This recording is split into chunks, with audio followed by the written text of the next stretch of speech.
ভালোবাসা ভীষণ সোজা একটা ওয়ার্ড, কিন্তু এর গভীরতা অনেকটা বেশি। এর পরিধি অনেকটা ডিপ, অনেকটা গভীর পর্যন্ত কিন্তু এর পরিধি রয়েছে। ভালোবাসা কথাটা বলাটা যতটা সোজা, ভালোবাসাটা ততটাই কঠিন। এখনের সমাজে সত্যিকারের ভালোবাসা পাওয়াটা কিন্তু বলতে পারো জাস্ট মিরাকেল। সত্যিকারের ভালোবাসা পেলে তাকে কখনোই হারিয়ে যেতে দিও না। কিন্তু এখনের সময় আমরা অনেকেই মিথ্যে ভালোবাসার ফাঁদে পড়ি, মিথ্যে ভালোবাসায় নিজেকে জড়িয়ে ফেলি। আজকে আমি তোমাদের সাথে সেই মিথ্যে ভালোবাসাতে যাতে নিজেকে জড়িয়ে না ফেলো এবং সেই মিথ্যে ভালোবাসা যে তোমার জীবনে এসেছে সেটা তুমি কিভাবে বুঝবে তার 4টে পয়েন্ট আমি তোমাদেরকে বলে দেবো। যে 4টে পয়েন্ট যদি তুমি তোমার রিলেশনশিপের মধ্যে দেখতে পাও তাহলে বুঝবেই ভালোবাসাটা মিথ্যে ভালোবাসা, এবং এটা বুঝে নিজেকে জাস্ট ওখান থেকে সরিয়ে আনো।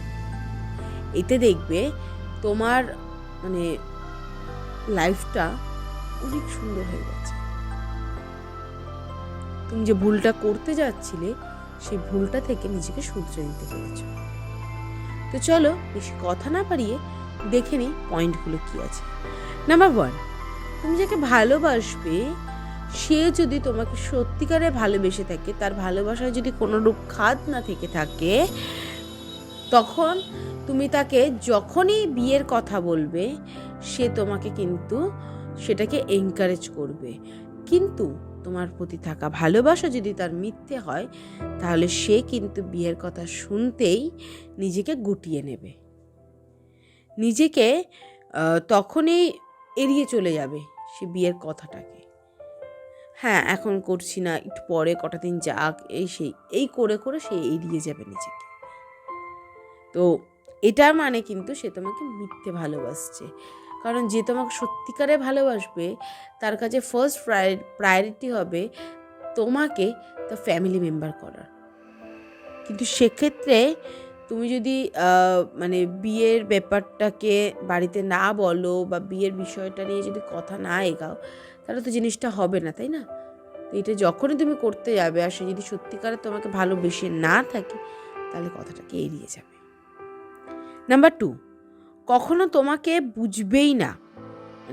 এইরকম একটা মানুষ শুধুমাত্র তোমার ভুলটাই তার চোখে পড়বে। তোমাকে বোঝা তো কোন দূরের কথা, অল টাইম তুমি এটা করতে পারো না, তুমি ওটা করতে পারো না, তোমাকে এটা ভাল লাগছে না, ওটা করছো না, অল টাইম তার মুখে একটা নাই থাকবে।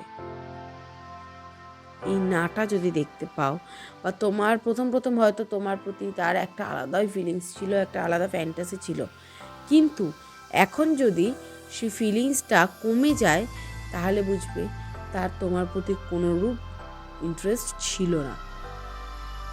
নাম্বার 3, আপনার ভালো দিকটা একটা রিলেশনশিপে দুই পক্ষেরই ভালো দিক খারাপ দিক রয়েছে, কিন্তু খারাপ দিকটাকে যেমন প্রত্যেকে দেখতে পায় ভালো দিকটাকে সবাই দেখতে পায় না। তো তোমার ভালো দিকটা সে কখনোই দেখতে পাবে না বা দেখতে দেবেও না, দেখতে পাবেও না, দেখতে দেবেও না। তাহলে ভাববে সে তোমাকে মন থেকে কখনো ভালোবাসেনি, কখনো না। নাম্বার 4, সে আপনাকে বদলানোর চেষ্টা করবে। তুমি যেমন আছো, হয়তো ছ্যাবলা আছো, ইয়ার্কি ফাজলামি করতে ভালোবাসো সবাইকে, সে চাইবে তুমি এটা করো না, ইয়ার্কি ফাজলামি করো না, তুমি নিজেকে চেঞ্জ করে ফেলো। এই জিনিসটা কিন্তু সে বারবার চাইবে। তো এটাও যদি তুমি দেখো তাহলে ভাববে সে তোমাকে একদম ভালোবাসে।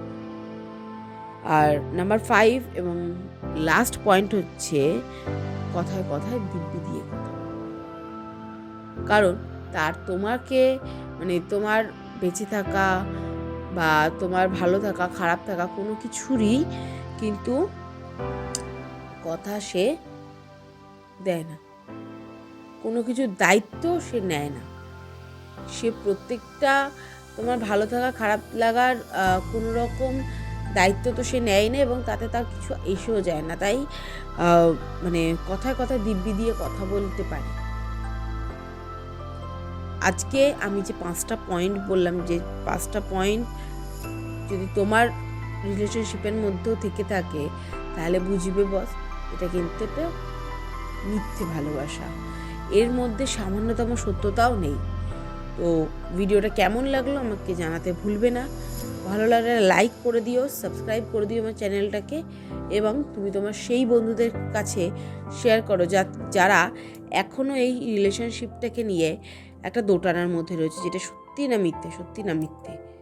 তাদের কাছে এই বার্তাটা পৌঁছে দাও, এবং তাদের কেমন লাগলো তারাও আমাকে কিন্তু কমেন্ট করে অবশ্যই জানাবে। Thank you.